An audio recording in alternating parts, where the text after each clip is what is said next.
السلام علیکم دوستو، میرا نام ہے عامر جمیل اور آپ دیکھ رہے ہیں سب کانٹیننٹ آف ہسٹری۔ دوستو، ہمارا آج کا بہت ہی دلچسپ ٹاپک ہے 3 دلچسپ پرسنالٹیز جن کی شہرت لینے کا انداز ایک تھا اور اسی شہرت کے پیچھے لینے کی ضلالت تینوں کو ایک طرح ملی، اور ان کا مقصد تینوں کا ایک تھا، اور یہاں تک کہ تینوں کو یکساں بیماری میں اللہ تعالیٰ نے مبتلا کیا۔ دوستوں ہمارا آج کا ٹاپک کا مقصد یہاں سے بات شروع کرنے کا بالکل نہیں تھا، اور بلکہ یہاں سے نہیں بلکہ ہمیں شروع سے دل سے آپ کو یہ دلچسپ واقعہ سنانا چاہوں گا۔ جیسا کہ لفظ کذاب اسلام میں اس کے لیے کیا سزا ہے اور اس کی معنی کیا ہے، اس کے بارے میں شروع سے تھوڑی وضاحت کرنا چاہوں گا۔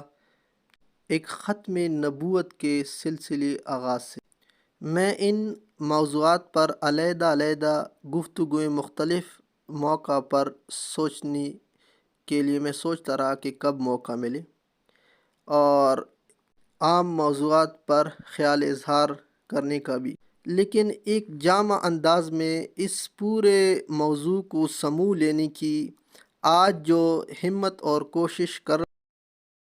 اس کے لیے اللہ تعالیٰ پر بھروسہ کر رہا ہوں کہ اس کی ہمت اور توفیق سے میں ان تمام موضوعات کو آج ایک حیاتیاتی مدت میں سمو کر آپ کے سامنے پیش کر سکوں،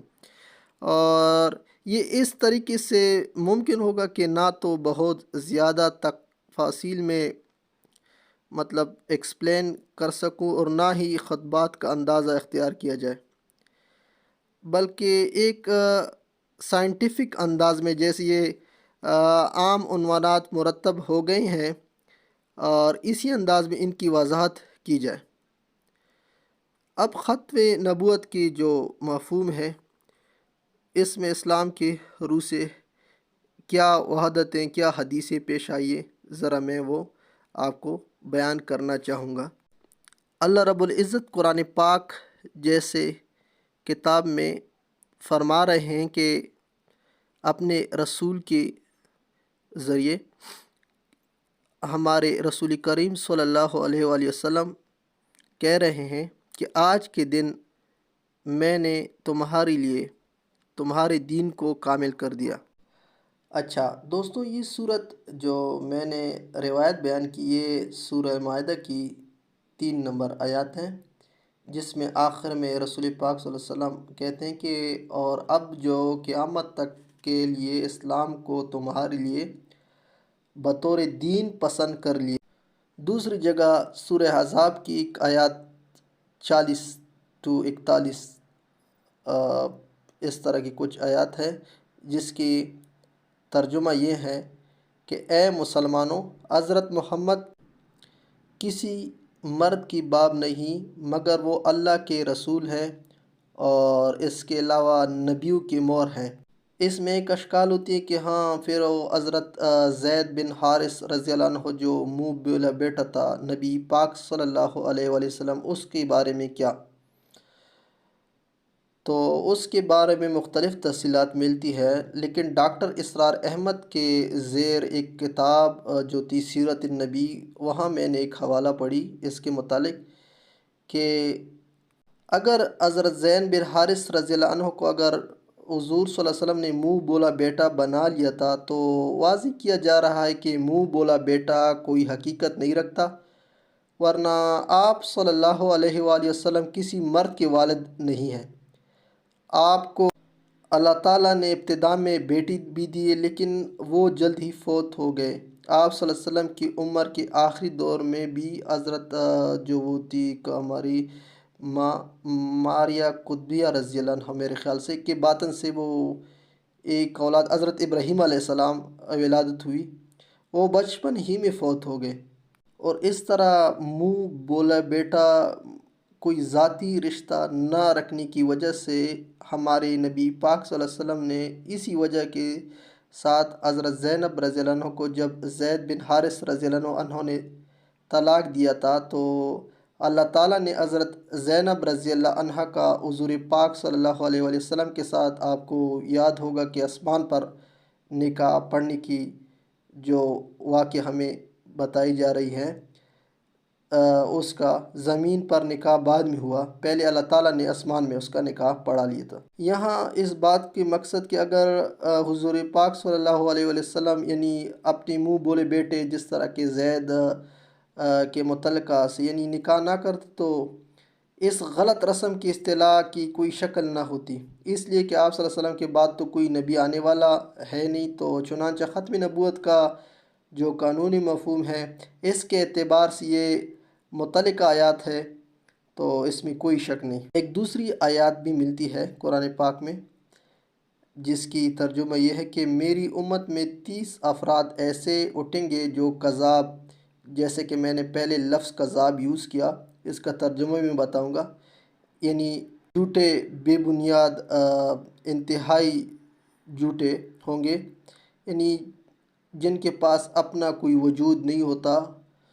اسلامی پہلوز کے لحاظ سے، جن کی دلیلیں کھوکھلی ہوتی، ان کے متعلق کذاب کا جو میں نے مطلب آپ کو بتایا،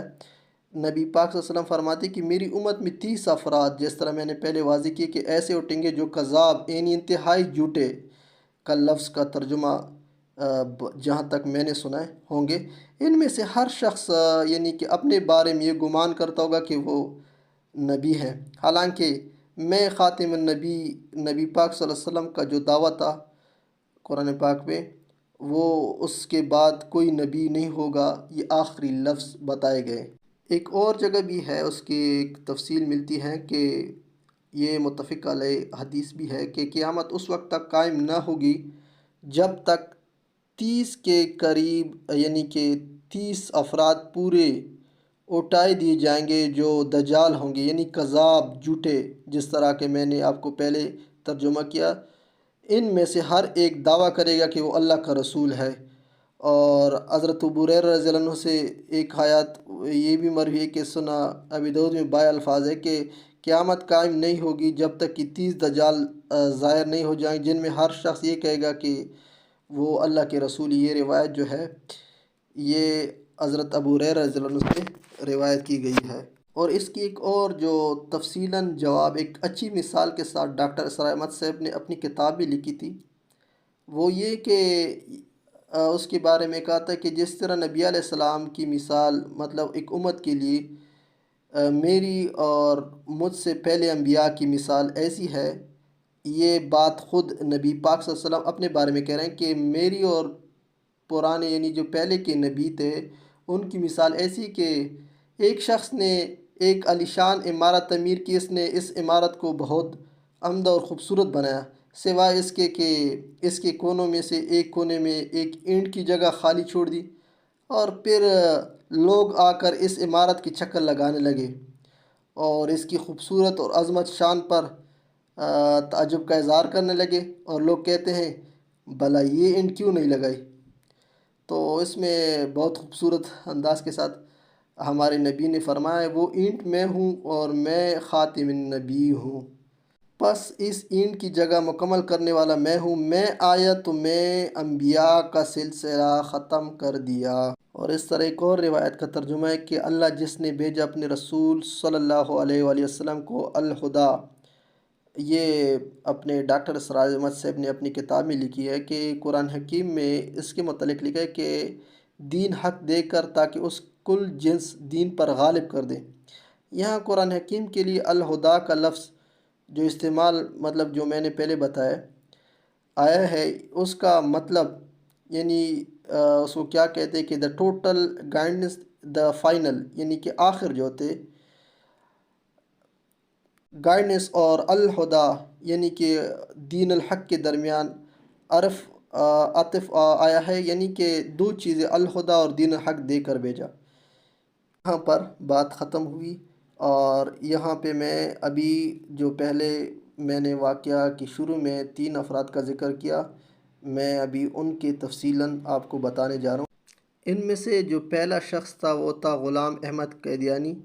جو میرے حساب سے 1835 انڈیا گائیڈنس گارڈن کوئی اس طرح کی جگہ تھی، وہاں پیدا ہوا تھا۔ کوئی رنجیت سنگھ کی کالونی تھی، وہاں پیدا ہوا۔ پھر جا کے بعد میں پاکستان آیا۔ یہ بہت بڑا عالم کہلائے، اپنی علم کی وجہ سے پہچانے، لیکن 1806 میں فوت ہوا اس تہمت کے ساتھ، اس حقیقت کے ساتھ کہ انہوں نے نبی کی دعوت کی، مطلب یہ کہ یہ دعویٰ کیا کہ میرے اوپر وحی آتی ہے اور میں آخر نبی ہوں۔ اور اس کے ساتھ ہی دو اور بھی تھے جس کا میں ذکر کرنا چاہوں گا، لیکن یہ کہ اس کا جو غلام احمد قادیانی تھی، اس کے سب سے پہلے جو قدم اٹھایا جو بڑے، اس میں مولانا شریعت اللہ رحمۃ اللہ علیہ بھی تھی، اور اس کے ساتھ ہی ایک علم فہم شخصیت کے بارے میں وہ تھے مولانا مودودی صاحب۔ اور اس کے علاوہ جو پارلیمنٹ سن 1970 میں پیش کی تھی وہ تھے ذوالفقار علی بھٹو سے۔ اور ان کا جو آغاز ہی پہلا ہو، یعنی اپنا تبلیغ کی جو کام شروع کیا وہ گرداسپور سے شروع کیا، انڈین پنجاب سے یعنی۔ اور ایک پتے کی بات بتاؤں کہ ضیاءالحق صاحب نے، یعنی اس کے اقتدار میں ان لوگوں کو پاکستان پر پابندی لگائی گئی تھی کہ یہ لوگ نہیں آ سکتے، اور یہ مکہ شریف بھی نہیں جا سکتی کیونکہ غیر مسلم قرار دے پائے گئے تھے، حالانکہ ان کو مرتد قاتل واجب القتل ڈکلیئر کر دینا چاہیے تھا ایک اچھے مسلمان کی حیثیت سے۔ اور ان کا ایک الگ مسجد بھی ہے انڈیا میں، اس کا نام مسجد اقصیٰ کہلایا ہے، اور ان کا الگ سے گرداسپور میں ایک ان کا دارالامان۔ ابھی دوسری شخصیت کے بارے میں جو میں بتانے جا رہا ہوں، بیہ اللہ، وہ ایران کے تھے۔ ان کا جو پیدائش ہوا 1817 میں ہوا، اور 1892 میں جا کے فوت۔ یہ بھی طبی موت کی، جو میں 3 ان کے یکساں بیماریوں کے ذکر کیا تھا، ان میں یہ طبی بیماری سے مرا تھا۔ اور غلام احمد قادیانی کے بارے میں جو اس کا پرسنل فزیشین تھا، وہ انہوں نے بتایا کہ یہ بھی اسی بیماری میں لاحق تھا، ان کمزوری کی وجہ سے جا کے وہ بے ہوش پڑا، کافی سیریس ہو گیا تھا آخری مرحلے میں۔ اور ایک تیسرا ہے یوسف قذاب، جو اس کو جیل میں، مطلب کہ ان کو قتل کیا گیا تھا ایک جج کے بانجے نے، ایک جذبے میں آ کے اس نے قتل کیا ایمان کی تقاضے کے لحاظ سے۔ انہوں نے جب اسلام کی دعوت شروع کی تو اس کا واقعہ کچھ اس طرح ہے کہ انہوں نے نوٹس بھیجی ہے اس کو، ایران کے حکومت کو، کہ ہمیں جو ہے نا، میں آخری نبی ہوں، مجھ پہ ایمان لایا جائے، میں جو کہہ رہا ہوں ان پہ اندھا یقین کیا جائے۔ تو اس کے بہت اچھے الفاظ میں اس نے ایک شاعر لکھی ان کے نیچے، پرچے کے نیچے، یعنی کہ وہ کچھ اس طرح تھی کہ گورنمنٹ کی خیر یارو مناؤ، گلے میں جو آئیں وہ تانے اڑاؤ، کہاں ایسے آزادیاں تھی میسر، ان الحق کہو اور پانسی نہ پاؤ۔ یعنی ان الحق جو منصور الحلاج تھا، وہ پینٹیزم کا شکار عقیدہ رکھنے والا، اور جو ان کا یہاں پہ طنز تھا وہ برطانیہ دور تھا، تو ان کو مطلب کھلی چھوٹ تھی، اتنی وہ نہیں تھی نا، اس وجہ سے کہا کہ آپ ذرا یہاں آ جاؤ، ہم آپ کا مطلب یہ کہ عقل کھول دیں گے کہ مسلمان تم کیسے نبی ہو، تم کیا ہو۔ انہوں نے جا کے جہاد سے بھی انکار کیا تھا کہ قرآن میں جہاد نہیں ہے۔ پھر اسی فیصلے کے حساب سے انگریز کو وہ کہنا چاہیے تھا، وہ اس کا وہ بندہ تھا گولڈسٹون، جو برطانیہ کا وزیر اعظم بھی تھا، اس نے اپنے پارلیمنٹ میں قرآن کو لہرا کر کہا تھا کہ جب تک یہ کتاب موجود ہے دنیا میں امن قائم ہی نہیں ہو سکتا۔ کیونکہ یہ تو جہاد اور قتال کی بات کرتی ہے۔ تو انگریز کو اور یہ کیا چاہیے تھا کہ اگر کوئی اس قتال کو منسوخ کر دے، وہ ان تینوں نے کیا تھا۔ ان کا مقصد بھی ایک تھا، اور ان کی موت ذلالت رسوائی وہ بھی ایک تھی، اور ان کی جو ذلالت کی شہرت پانے کی وہ بھی ایک تھی۔ دوستوں، بس ہماری واقعہ یہیں تک تھی، تو آپ سے اجازت کہنا چاہوں گا، اور آپ سے گزارش کروں گا اگر آپ کو اس طرح کی معلوماتی ویڈیو مزید چاہیے ہوتی ہیں تو ہمارے ساتھ جڑی رہیے، اور ہمارا یہ channel sub continent of history's کو سبسکرائب کر دیجیے گا۔